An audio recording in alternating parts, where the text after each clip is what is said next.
The most important trade for the upcoming 2025 season is going to come soon. The question is, who will make it? It's not often that a trade can truly change the hands of the NBA championship. However, right now, we have three situations where if the right team makes the right move, it can push them over the top for the upcoming 2025 NBA championship next June. So what's up, Mike here, and right away, Zach LaVine in Chicago is the biggest wildcard situation we have headed into the 2025 season, as right now, Zach LaVine's stock is at an all-time low. However, we need to remember it was not long ago at all that Zach was seen as one of the best shooting guards in the game, as in 2021, Zach put up 27.4 points, 5 rebounds, and 4.9 assists per game, and was named an all-star, while he also finished 5th in the most improved award race. At this point in time, Zach was just 25 years old, and the future was blinding. There were many who is better Devin Booker, Zach LaVine debates right around this period,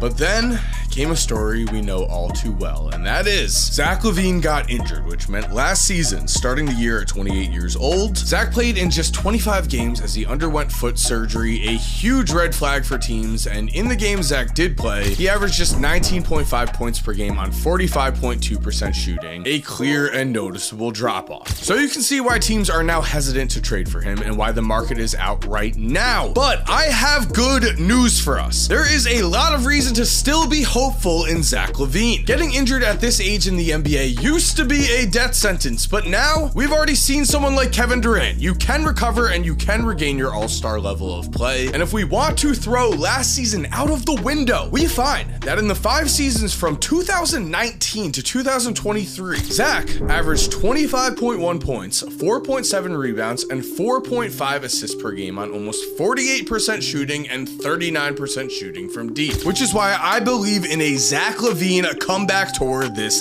season. Zach has already shown us that he is that type of person that is going to put in the work to recover from this injury. The Bulls want to tank for Cooper Flag, they want to trade Zach, and Zach wants to prove himself, so headed out of the gate in this 2025 season, we know teams will suddenly not mind Zach's 3-year, $138 million contract as much, because prime Zach LaVine as a third or maybe second offensive option could be a true ceiling raiser on a contender. The question is, who might be interested in Zach and who can even pull off that kind of deal? Zach is going to be mentioned in the final section of this video on just the Golden State Warriors in general. But for now, the teams that have popped up the most include the Toronto Raptors, San Antonio Spurs, Miami Heat, and Los Angeles Lakers. For Toronto, the departure of Gary Trent Jr. does leave a hole at the shooting guard position that could be filled by Zach, giving the Raptors an interesting core of Scotty Barnes, RJ Barrett, and Zach LaVine that I agree would feel like an incomplete core, but would also be a team that would be competing for a playoff spot. As for the Spurs here, the recent acquisitions of Chris Paul and Harrison Barnes point to one thing for San Antonio. They do want to win more now, and taking on Zach LaVine's contract might actually make perfect sense for the Spurs specifically, as Zach's contract does expire after the 2027 season, which is exactly when Wemby should be making a leap from young star to just star, and it would give San Antonio what they want, more wins with a more competitive roster. But guys, before we continue, I'm very excited to say that DraftKings is sponsoring today's video. And whether you love cheering on your alma mater or just love the thrill of college football, you are going to want to listen right now because I have partnered with DraftKings and they have a deal that is perfect for game day. Right now, all new customers who bet $5 will instantly get $250 in bonus bets. That's something we can all celebrate. So download the DraftKings Sportsbook app and use my promo code CORZEMBA. Bet just $5 and you will instantly get $250 in bonus bets. Stay in on the action and use your $250 to bet on anytime touchdowns. DraftKings is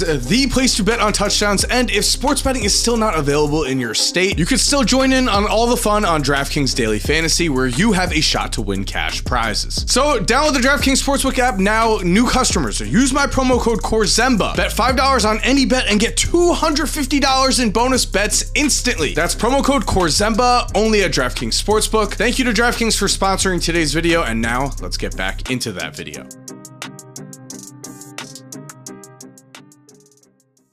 The two potential championship needle-moving trades, though, come with the Los Angeles Lakers and the Miami Heat. For the Lakers, it is reported that D'Angelo Russell will be moved, and it has also been reported that LeBron and AD are pressuring the front office to bring in another elite player. If LA can keep Austin Reeves while trading for Zach, at the very least, they're going to give themselves a real shot at the title this year, going to battle with Austin, Zach, Bron, AD, and Bronny. The Heat would say the same. If we get an all-star level Zach again, playing with Jimmy Butler, suddenly Jimmy and Bam would have a clear upgrade. This summer, Jimmy did say the Heat would beat the Celtics if he was healthy. He is someone who believes this roster is at a championship level. If Zach starts playing well, I would not be surprised at all if Pat Riley makes a big move and finally trades away Tyler Hero, who has been in trade rumors forever. Speaking of championship level, the Dallas Mavericks just lost in the NBA Finals, but were a clear tier below the Boston Celtics. Dallas, though, this offseason, as well as the last several offseasons, has continued to show that it is in win now mode with the addition of Klay Thompson, and as we watch Kyrie Irving and Klay only get older, it would make perfect sense for the Mavs to look to make a move to push them over the top in the crowded West before their talent gets too old. So is it possible that the Dallas Mavericks are targeting Julius Randle? Bleacher Report believes that this trade is in play, with the Knicks getting back PJ Washington and Daniel Gafford, among other pieces, in return. The thought here is that the Knicks found their biggest success with a highly flexible defensive juggernaut in last year's playoffs, and they also relied heavily on Isaiah Hartenstein during their recent playoff run, but Hartenstein is now in Oklahoma City. So for New York, PJ Washington would add to their flexibility, Gafford would give them a backup center behind Mitchell Robinson, and for Dallas, Randle would be an interesting fit. Let's just be honest here, Julius Randle is a high usage player, which would mean that he would need to adjust a bit to playing alongside three scorers in Luka, Kyrie, and Klay. Randle has also had a questionable jump shot at times, but he is an all-star, he is a high-level scorer and playmaker, and so while the fit is not perfect, we also have to remember that all-star talents do not exactly grow on trees. At the very least, I could see Dallas moving Daniel Gafford at some point this season as Derek Lively continues to improve, because last year, Lively looked like one of the league's most promising rookies, and both Lively and Gafford are true centers, which means the more minutes that Lively is playing, the more expandable that Gafford is becoming. It is likely that Dallas will wait until the trade deadline, though, for any big-time move. It is also possible that the trade deadline gives us the most important trade of the 2025 season. As to finish off this video, will the Golden State Warriors look to bring in Brandon Ingram? It has been reported that the Pelicans do not want to pay Brandon Ingram max money going forward, and wouldn't you know it, Ingram's contract expires this season, which means New Orleans needs to make a decision quickly. They either need to trade Brandon Ingram during this season, when they can still get some value for him, or unless they change their minds on re-signing him, they would just let him walk in the offseason for nothing. Remember, Golden State was very interested this summer in Paul George, another wing, before Paul George, of course, ended up in Philadelphia, and the Warriors do have the trade assets to make something happen. Jonathan Kuminga just averaged over 16 points per game last season. He looks like a very promising young player, and Brandon Podziemski was just a part of Team USA's select team. He had a great rookie season. It has been reported, though, that Podziemski was told by the front office that he is not going to be moved, which means Kuminga is the more likely trade piece. The Golden State Warriors have been arguably the NBA's biggest offseason losers so far. They lost Klay Thompson for nothing. They were not able to get Paul George. They were not able to get Lauri Markkanen. They were not able to do really anything. What is very notable, though, is how active they have been in trying to do something. I do not believe Golden State is going to let Steph Curry just go out on losing rosters. Golden State has recently been linked to both Clint Capella and Nikola Vucevic. If they're able to grab either of those centers for a cheap price and still pull in an all-star talent like Brandon Ingram, we at the very least would have a roster that would have a much better chance at taking down the Western Conference. As for Ingram, he has been linked to multiple other teams such as the Utah Jazz and Sacramento Kings, who could be looking to take the next step up in playoff contention. But personally, I say look out for the Houston Rockets as an interesting sleeper destination for Ingram. If Jalen Green continues to play like he did in the second half of last season, and Alfred Sengun continues to look like a young all-star, well then Houston is a team that could use some talent on the wing. They have plenty of young assets in play to make a deal happen. Let me know what you think down below. below. If you're still here, thank you for watching. I appreciate you. I hope you subscribe and turn on post notifications. That way you do not miss another video like this. And also in the top left corner right now is a video I think you're really going to like on Zion Williamson. And in the top right corner is a video that YouTube has recommended specifically for you. Thank you for watching. You're awesome. We all know it. And as always, have an awesome day and peace.